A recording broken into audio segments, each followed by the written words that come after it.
Hello बच्चों, कैसे हो आप सब लोग। स्वागत है आपका मेरे YouTube channel study with doctor Pavan Oberoi पर। मैं doctor Pavan Oberoi, head of department faculty of commerce, Bhagwati college Meerut.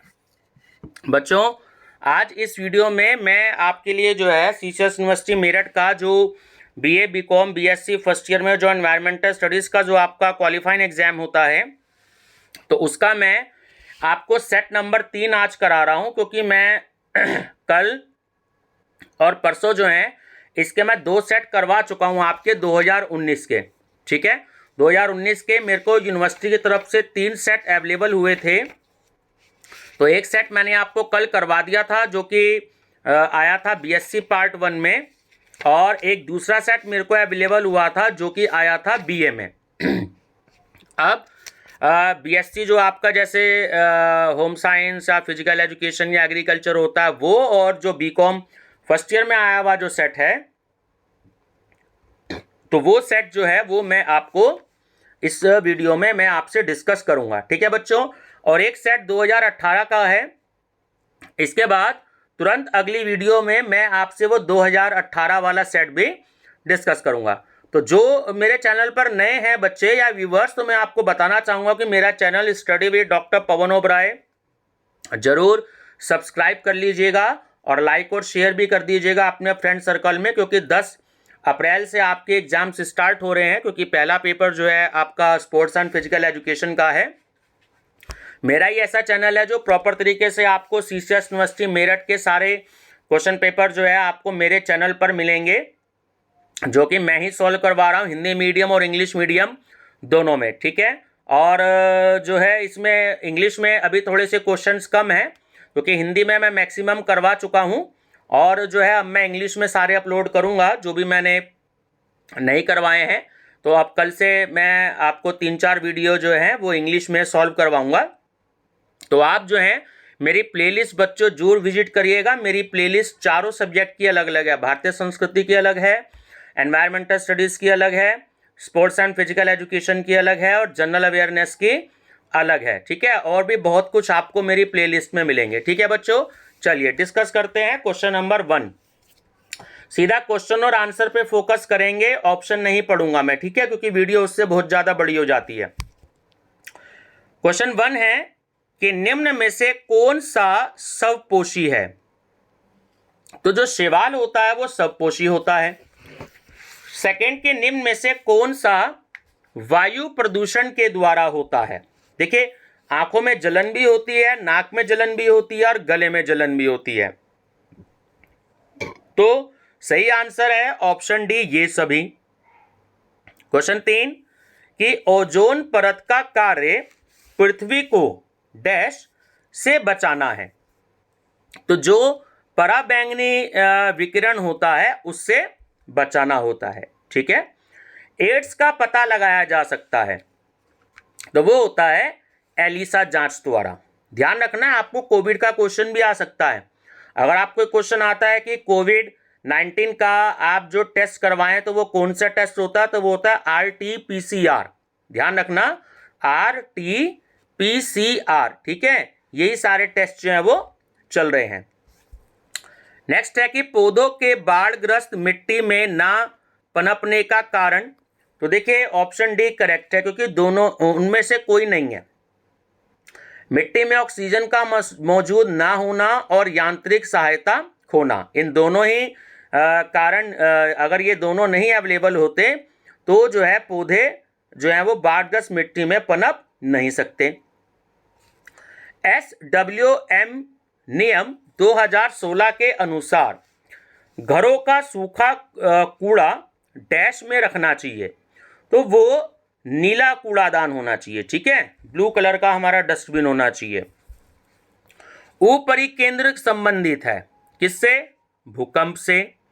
नकली दूध में मौजूद नहीं होता, क्या नहीं होता, वो देसी घी नहीं होता।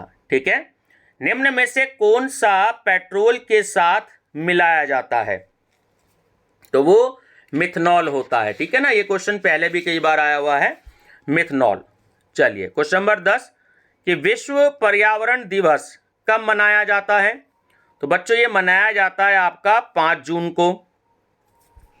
मानव क्रियाओं के कारण पर्यावरण में होने वाले प्रतिकूल बदलाव को डैश कहा जाता है, वो प्रदूषण कहा जाता है।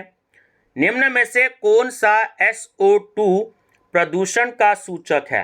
तो वो है आपका लाइकेन। अत्यधिक धूल के कारण होता है, वो होता है रंध्र का बंद होना। ठीक है। इनमें से कौन सा पर्यावरण प्रदूषण का मुख्य कारण है? तो जो हाइड्रोकार्बन गैसें होती है ना, उनके कारण वो बहुत ही इंपॉर्टेंट कारण होता है पर्यावरण प्रदूषण का। मिनामाटा रोग डैश के कारण होता है। देखिए पारा के कारण होता है। ठीक है, इंग्लिश में लेड बोलते हैं। BOD का क्या अर्थ है? मतलब पूरा नाम पूछ रहा है आपसे, तो वो है जैविक ऑक्सीजन मांग।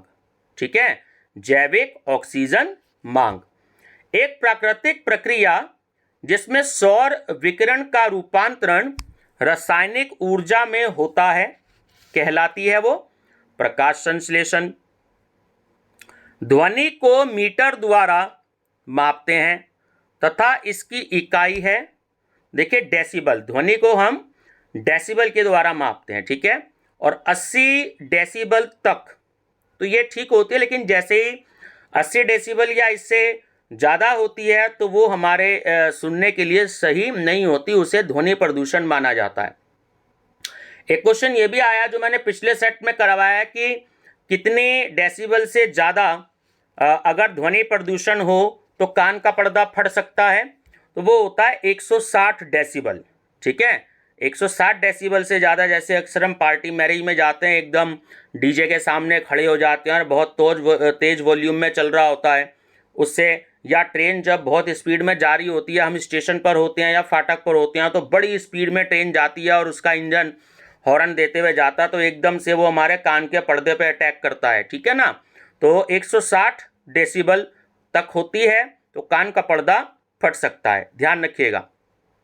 इनमें से कौन सा ग्लोबल वार्मिंग का संभावित प्रतिकूल प्रभाव नहीं है? तो वो है पराबैंगनी विकिरण का बढ़ना। इनमें से कौन सी ग्रीन हाउस गैस नहीं है? ओजोन, O3 से हम डिनोट करते हैं ओजोन को। निम्न में से कौन सा प्रदूषण आनुवांशिक उत्परिवर्तन करता है? तो वो होता है रेडियो एक्टिव प्रदूषण। इनमें से कौन सी प्रक्रिया वातावरण से कार्बन डाइऑक्साइड हटाने का कार्य करती है? तो वो होती है प्रकाश संश्लेषण।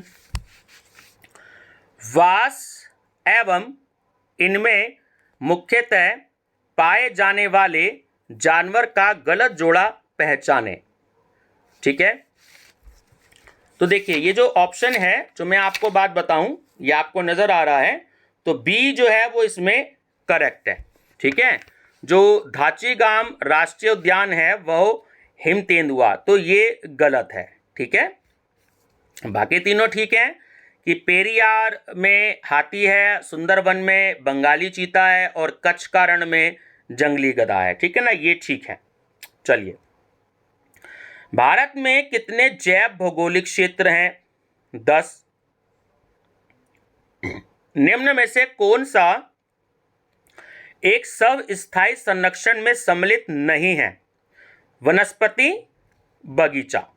ठीक है, तो ऑप्शन नंबर जो बी है वो आपका करेक्ट है, ध्यान रखिएगा। नेक्स्ट है, भारत में निम्न में से किसमें अधिकतम आनुवांशिक विविधता होती है? तो वो है आपका आम। कावेरी जल विवाद किस किस के बीच है? वो है आपका बच्चों कर्नाटक और तमिलनाडु के बीच। भारत में निम्नलिखित क्षेत्रों में से कौन सा जैव विविधता का एक हॉटस्पॉट है? तो वो है पश्चिमी घाट। नेक्स्ट है क्वेश्चन नंबर 29, भारत में निम्नलिखित में से एक जंतु एवं पौधे के जोड़े में कौन सा विलुप्त प्राय है? तो वो है बेंटिकिया निकोबारा एवं लाल पांडा। ठीक है, बेंटिकिया निकोबारा एवं लाल पांडा। चूने को कौन सी मिट्टी में मिलाया जाता है? तो वो अम्लीय मिट्टी में मिलाया जाता है। वर्षा जल संचयन की विधि जो व्यक्तिगत घर के मालिक द्वारा अपनाई जा सकती है तो वो है छत के ऊपर वर्षा जल संचयन। ठीक है। निम्न में से कौन सी क्रिया जल संरक्षण के लिए नहीं है? तो वो है भूजल निकासी। ठीक है, भूजल निकासी। खेतड़ी, देखिए खेतड़ी जो है वो राजस्थान का शहर है, ध्यान रखना। तो खेतड़ी जो है वो किसके लिए मशहूर है, ये भी मैं बता चुका हूं पहले, कोयले की खान के लिए। निम्न में से कौन से पाइप्ड खाना पकाने का ईंधन की घरों में आपूर्ति की जाती है? तो वो होती है बच्चों प्राकृतिक गैस। ठीक है। पेड़ों के व्यापक रोपण से ढकने को बढ़ाना कहलाता है तो वो होता है वनीकरण। दुनिया भर में डैश को समर्थन हेतु पृथ्वी दिवस मनाया जाता है, तो पर्यावरण संरक्षण के लिए। ठीक है, और ये 22 अप्रैल को मनाया जाता है। ठीक है, ध्यान रखेंगे। विश्व की कुल वर्षा का लगभग डैश है जो कि वाष्पीकरण के माध्यम से वायुमंडल में खो जाता है, तो वो है आपका 7%। ठीक है, ध्यान रखेंगे 7%। जनसंख्या एक समूह है तो एक प्रजाति के जीवों का। अंतर प्रजनन जीव को प्रजननक्षम वंश उत्पन्न करते हैं तो क्या कहलाते हैं? तो वो कहलाते हैं आपका जाति। विश्व एड्स दिवस कब मनाया जाता है? ठीक है, बहुत इंपॉर्टेंट क्वेश्चन है, ध्यान रखिएगा। वो मनाया जाता है 1 दिसंबर को। कौन से राज्य की जनसंख्या विकास दर सबसे कम है? तो वो है नागालैंड की। ठीक है। MIV मानव शरीर में डैश प्रभावित करता है तो वो करता है आपका ऑप्शन सी। ठीक है, प्रतिरक्षा प्रणाली। विश्व जनसंख्या दिवस डैश को मनाया जाता है तो विश्व जनसंख्या दिवस जो है वो मनाया जाता है 11 जुलाई को। ठीक है। ताजमहल को खतरा है किससे? सल्फर डाइऑक्साइड से, SO2 सल्फर डाइऑक्साइड। ह्यूमस है, ह्यूमस है क्या है? मृदा कार्बनिक पदार्थ। निम्न में से कौन सा रेडियोधर्मी तत्व है? वो है आपका यूरेनियम। ध्यान रखना बच्चों, ये ऑस्ट्रेलिया में सबसे ज़्यादा पाया जाता है यूरेनियम, और बहुत कॉस्टली होता है। ये सोने से यानी गोल्ड से भी ज़्यादा कॉस्टली होता है, और इसका यूज़ जो बड़ी बड़ी जो मिसाइल्स बनाने में इसका यूज़ किया जाता है। जितनी मिसाइल्स बनती हैं या परमाणु बम बनते हैं या मिसाइल्स बनती हैं तो उनमें इसका यूज़ किया जाता है यूरेनियम का। ठीक है, और ऑस्ट्रेलिया में ये सबसे ज़्यादा मात्रा में पाया जाता है, एक प्राकृतिक संसाधन होता है ये। पराध्वनिक विमान कारण है किसके? ध्वनि प्रदूषण के। ओजोन परत का क्षय डैश द्वारा होता है, किसके द्वारा? CFC, इसका पूरा नाम होता है क्लोरोफ्लोरोकार्बन। क्लोरोफ्लोरोकार्बन याद रखना, कई बार आ चुका है ये। पर्यावरण संरक्षण अधिनियम कब प्रभावी हुआ या कब अधिनियमित हुआ? तो ये हुआ आपका 1986 में। ठीक है। नेक्स्ट है हानिकारक पराबैंगनी विकिरण से डैश होता है, तो वो होता है आपका त्वचा का कैंसर। स्वाइन फ्लू डैश होता है किससे? H1N1 virus. ठीक है, H1N1 वायरस से। पौधों में पाए जाने वाले कांटे हैं तो वो एक परिवर्तित पत्ती है, परिवर्तित पत्ती। ठीक है। पारिस्थितिकी तंत्र में जीवाणु होते हैं, अपघटक। आमतौर पर वनोन्मूलन कम करता है वर्षा को। जितने ज़्यादा पेड़ पौधे होंगे वर्षा उतनी ज़्यादा होती है। ठीक है ना। निम्न में से कौन सा गैर नवीकरणीय संसाधन है? तो वह है जीवाश्म ईंधन। पारिस्थितिकी संतुलन के लिए कितने प्रतिशत भूमि क्षेत्रफल वनों के अंतर्गत होनी चाहिए? वो होनी चाहिए 33%। कितनी? 33%। ठीक है, ध्यान रखेंगे। 57, पारिस्थितिकी तंत्र में ऊर्जा के प्रवाह का सही क्रम क्या है? देखिए, उत्पादक, शाकाहारी, मांसाहारी और अपघटक। सबसे पहले उत्पादक होता है, ध्यान रखना, उत्पादक, शाकाहारी, मांसाहारी, अपघटक। लगभग 99% शुद्ध हवा में निहित दो गैसें होती हैं। ठीक है, एक होती है आपकी ऑक्सीजन और दूसरी होती है नाइट्रोजन। ऑक्सीजन और नाइट्रोजन। ठीक है, ध्यान रखेंगे। निम्न में से कौन से कशेरुकी समूह में सर्वाधिक विलुप्त प्राय जातियां हैं? वो है स्तनधारी। पारिस्थितिकी तंत्र शब्द डैश ने प्रस्तावित किया? वो किया A.G. टेंसले ने। A.G. टेंसले ने। ठीक है। खाद्य श्रृंखला में डैश प्रथम उत्पादक है, तो वो है आपका पौधे। डैश अपघटक है, जीवाणु। जीवाणु जो होते हैं वो अपघटक होते हैं। निम्न में से कौन सा जलीय पौधा है? देखिए, हाइड्रिला, निम्फिया और नीलंबो, ये तीनों ही जो हैं जलीय पौधे होते हैं। तो सही आंसर है ऑप्शन नंबर डी, ये सभी। नेक्स्ट है, फोना शब्द डैश से संबंधित है? जंतु। डैश के द्वारा मृदा अपरंदन होता है? देखिए, बाढ़ के द्वारा भी होता है, भूस्खलन के द्वारा भी होता है और हवा के द्वारा भी होता है। तो सही आंसर है ऑप्शन डी, ये सभी।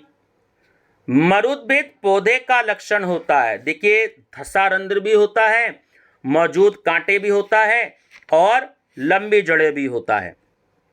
ठीक है, तो सही आंसर है ऑप्शन डी, ये सभी।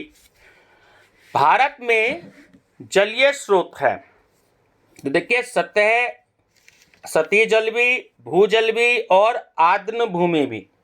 आर्द्र भूमि जल भी। ठीक है, तो सही आंसर है ऑप्शन डी, ये सभी। चिपको आंदोलन शुरू हुआ था? देखिए, अगर आपसे सिटी का नाम पूछे तो वो हो गया टिहरी गढ़वाल, लेकिन अगर आपसे स्टेट का नाम पूछे या राज्य का नाम पूछे तो वो हो गया उत्तराखंड। ठीक है, चिपको आंदोलन वो एक्चुअली राज्य उत्तराखंड है आपका। और इनसे संबंधित जो व्यक्ति थे उनका नाम भी पूछा गया कई बार, वो है सुंदरलाल बहुगुणा। जैव विविधता शब्द दिया था किसने? वॉल्टर जी रोसेन ने। Walter G Rosen. ठीक है। ओजोन डैश में पाया जाता है? तो वो स्ट्रेटोस्फीयर में पाया जाता है। स्ट्रेटोस्फीयर। किशोर अवस्था किस आयु वर्ग में सम्मिलित है? 10 से 19 वर्ष में। निम्न में से कौन से भारतीय राज्य का लिंगानुपात सबसे कम है? बच्चों, ये जो है आंसर जो है ये गलत है, दिल्ली, क्योंकि यूनिवर्सिटी की जो आंसर की है उससे मैंने लगाया है, मैं बताऊं आपको। एक्चुअली सही आंसर है हरियाणा। मैंने अभी भी सुबह भी जो आपको जनरल अवेयरनेस का जो क्वेश्चन पेपर कराया था उसमें भी था। लिंगानुपात जो है इसका मतलब ये होता है कि 1000 पुरुषों के पीछे कितनी महिलाएं हैं। तो हरियाणा राज्य में सबसे कम है, दिल्ली गलत है, उसको काट देना। ठीक है, तो 1000 पुरुषों के पीछे 934 जो है वो महिलाएं हैं। ठीक है ना, ध्यान रखेंगे। कार्बन क्रेडिटिंग संबंधित है किससे? ग्रीन हाउस गैस और CO2 गैस विनिमय से। वायु गुणवत्ता सूचकांक डैश का प्रदूषक स्तर दर्शाता है? देखिए, PM और PB, NO2 और SO2 और CO और O3। ठीक है, तो ऑप्शन डी करेक्ट है, ये सभी। वायु प्रदूषण में मौजूद PM का क्या अर्थ है? वो होता है कणिका तत्व। ठीक है, कणिका तत्व। मूल्य शिक्षा में शामिल नहीं होता? देखिए, व्यापार व्यवहार शामिल नहीं होता, बाकी तीनों होते हैं। नैतिकता भी, लोकतांत्रिक सोच भी और राष्ट्रीय एकीकरण भी। तो व्यापार व्यवहार करेक्ट आंसर है। राष्ट्रीय मानवाधिकार आयोग का मुख्यालय कहाँ स्थित है? इंग्लिश में हेड ऑफिस बोलते हैं मुख्यालय को, और इंग्लिश में बोलते हैं हम इसे नेशनल ह्यूमन राइट्स कमीशन। ठीक है, नई दिल्ली में है। नेक्स्ट है, निम्न में से कौन सा संगठन मानवाधिकार लागू करता है? तो वो करता है UNO. UNO, United Nation organisation. ठीक है, यूनाइटेड नेशन ऑर्गेनाइजेशन। वर्तमान महिला एवं बाल विकास मंत्री कौन है? वह है मेनका संजय गांधी। निम्न में से कौन से कार्यक्रम मंत्रालय द्वारा महिला एवं बाल कल्याण हेतु चलाए जा रहे हैं? तो देखिए चारों ही हैं बिल्कुल सेम। आंगनबाड़ी सेवा योजना, राष्ट्रीय क्रेच योजना, किशोर बालिका योजना और राष्ट्रीय पोषण मिशन, चारों ही बिल्कुल ठीक है। निम्न में से कौन सी तकनीक मौसम के पूर्वानुमान में उपयोग की जाती है? तो वो है GIS। ठीक है, GIS। इसरो के भारतीय भूमंच का क्या नाम है? भुवन, बहुत इंपॉर्टेंट है भुवन। ठीक है, ये भारतीय भूमंच है। जल प्रदूषण निवारण एवं नियंत्रण अधिनियम का अंतिम संशोधन कब किया गया था? तो वो आपका 2003 में किया गया था। भारतीय संसद द्वारा अधिनियम वन्य जीव संरक्षण अधिनियम 1972 डैश में लागू नहीं है, जम्मू और कश्मीर में। जल का TDS का स्तर दर्शाता है, तो वो कुल घुले ठोस, कुल घुले ठोस को शो करता है। निम्न में से कौन सा एक ऊष्मीय प्रदूषण का स्रोत है? बिजली संयंत्र। ठीक है, और संयंत्र को इंग्लिश में प्लांट बोलते हैं, तो पावर प्लांट। ठीक है, विज्ञान की वह शाखा जो कि भूकंप से संबंधित है, तो वो होती है सिज्मोलॉजी। सिज्मोलॉजी। चक्रवात शब्द का पर्यायवाची है, तो वो है तूफान। भूस्खलन प्रवत स्थान है केदारनाथ। जैसे 2013 में जो केदारनाथ का हाल हुआ था, बहुत ज़्यादा बारिश हुई थी और उससे कारण, ठीक है, आपको याद आ गया होगा, वहाँ पे सब कुछ अस्त व्यस्त हो गया था। ठीक है ना, भूस्खलन भी हुआ था। तो केदारनाथ। बाढ़ के प्रमुख कारण हैं, तो देखिए बाढ़ के प्रमुख कारण जो हैं, ऑप्शन डी 4। ठीक है ना, तो ये सभी चारों ही कारण है इसके। ठीक है, कि तेज बारिश भी और लंबे समय तक बारिश भी और खड़ी ढलान भी, तो ऑप्शन डी करेक्ट है सभी। चक्रवात के अध्ययन को कहा जाता है, तो वो कहा जाता है पेलियो टेम्स्टोलॉजी। राष्ट्रीय आपदा प्रबंधन संस्थान कहाँ स्थित है? नई दिल्ली में। ठीक है, राष्ट्रीय आपदा प्रबंधन संस्थान नई दिल्ली में स्थित है। राष्ट्रीय आपदा प्रबंधन प्राधिकरण के अध्यक्ष कौन होते हैं? प्रधानमंत्री जी।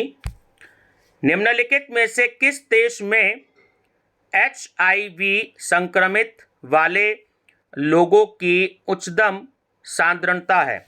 उच्चतम सांद्रता, तो वो है आपका अफ्रीका की। आपदा प्रबंधन अधिनियम कब बनाया गया? तो वो बनाया गया आपका 2005 में।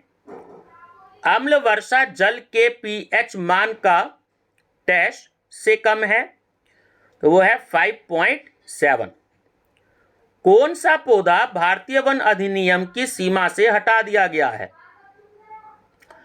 तो देखिए ये मैं आपको बताऊंगा, ये आंसर भी गलत है। एक्चुअली बांस का पौधा हटा दिया गया है, बबूल का नहीं है, बांस का पौधा है। ऑप्शन नंबर सी, क्योंकि ये मैंने पिछले सेट में कराया है। ठीक है ना, तो बांस जो है वो आपका सही आंसर है, ध्यान रखिएगा।